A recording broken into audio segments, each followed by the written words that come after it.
Hey folks, this is John Miller from John Miller Fishing. Welcome back to another video. I went fishing, but you're not going to see the fishing footage. I'm going to show you a video of a meal that I cook of grilled redfish and vegetables on my Weber grill.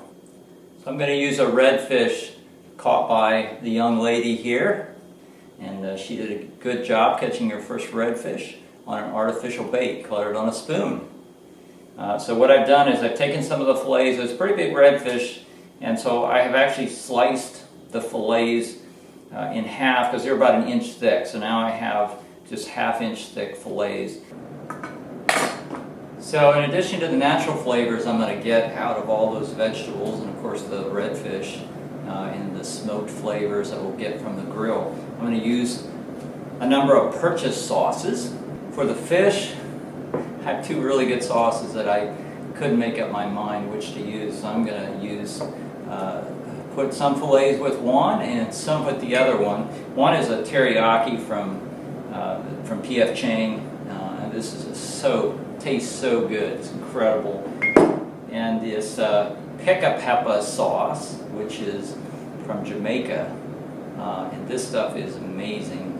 Its ingredients are cane vinegar, onion, sugar, tomato paste, sea salt, peppers, raisins, ginger, mango concentrate, cloves, thyme, garlic, black pepper, and orange peel. And the P.F. Chang's teriyaki I really like too, because this has, in addition to soy sauce, it's got pineapple concentrate. I really like pineapple along with seafood, especially the redfish. It really goes well with that. And then it's got some white wine in it as well, and a couple other ingredients. So this is going to be really good marinade. So when I'm marinating something, I like to poke holes in the fillets a bit, just to provide a little more entry way for the marinade to get inside.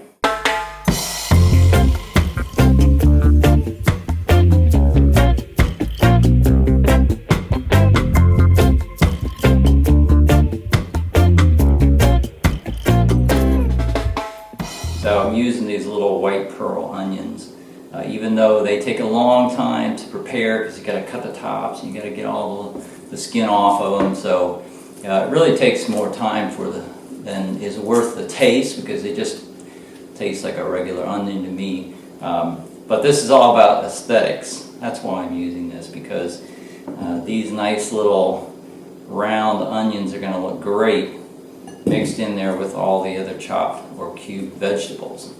So yellow squash, I don't know why, always got to have yellow squash. A couple of small zucchini, shouldn't be too seedy, that size. And a chayote squash, which is from Mexico. And it's kind of like a potato. It doesn't have a lot of flavor in itself. So then along with the squash, I'm going to have some small potatoes, which I'm going to kind of roast. Have some little sweet peppers. So I'm going to have the little grape tomatoes. Always a good addition. And of course, mushrooms. I got to have mushrooms, a lot of mushrooms in my life. These are baby bellas. This herb and garlic sauce, which is a really nice, thick, kind of oil-based Italian type sauce, which I'm going to put on the vegetables, give them a good soaking in this before they are roasted. So as I said, I'm going to be grilling the redfish on cedar planks, and because these cedar planks are new, I've soaked them. So biggest problem with this is flame ups. So I'm going to be putting it though on the side of the grill where there is less coals. I'm going to basically scrape the coals away from one side, and then I'm going to be cooking the fillets of redfish on the cedar plank above where there's no coals.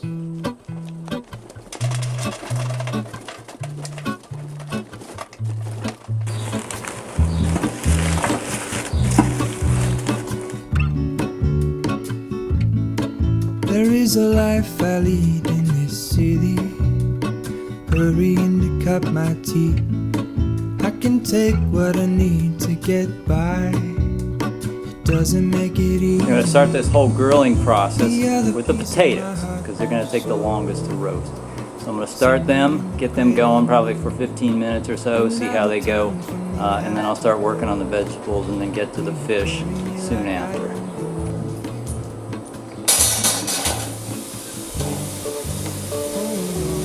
So that I know the temperature of the different regions of the grill where I'm cooking, because I want it to be different between the fish and the vegetables. I have this little thermometer which is made for grilling, so it can sit in there. It's a stainless steel device. It goes up to 650 degrees. So it was 400 and almost 450 degrees here, so where these potatoes are roasting. We'll see what the temperature is over on this side. I want the fish to be much cooler than that. I will probably reduce the airflow a bit. But first of all, you have to cook these planks a little bit. You have to heat these planks a little bit. So I'm going to heat it a bit on each side before using it.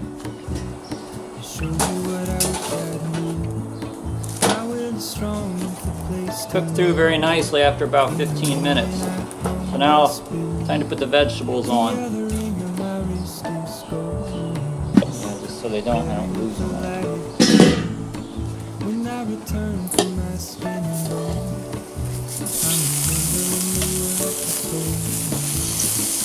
Like a lot of vegetables.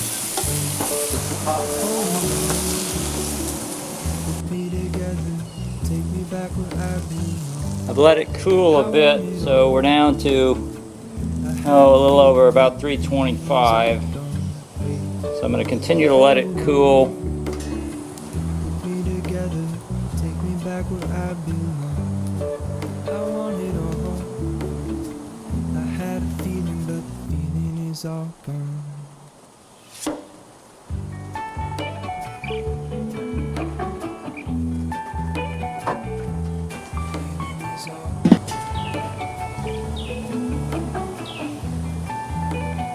So we're about 18 minutes, and this is 250 degrees here on the scale, and man, that is about perfect on that redfish. That's moist, flaky. Vegetables are coming out pretty good. Squash are pretty soft. The mushrooms are soft. Peppers are soft. I think it's coming out very well.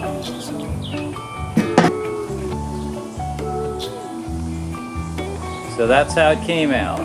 Everything's great. Fish is tender and moist. Vegetables are cooked through. Everything tastes great. Hey, give it a thumbs up if you liked the video or if you found it helpful, and subscribe if you haven't to my channel.